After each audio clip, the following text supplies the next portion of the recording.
দেখো বন্ধুরা, আমি একটা ছোট্ট কবিতা লিখেছি, তোমাদের কেমন লাগে আমাকে জানাবে।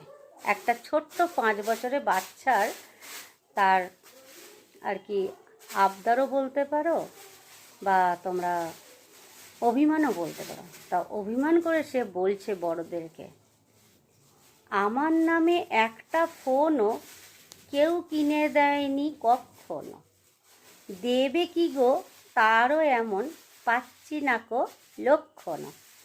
লিখতে আমি নাই বা পারি, পড়তে আমি নাই বা জানি, তবুও আমার নামে একটি ফোন পাই যেন।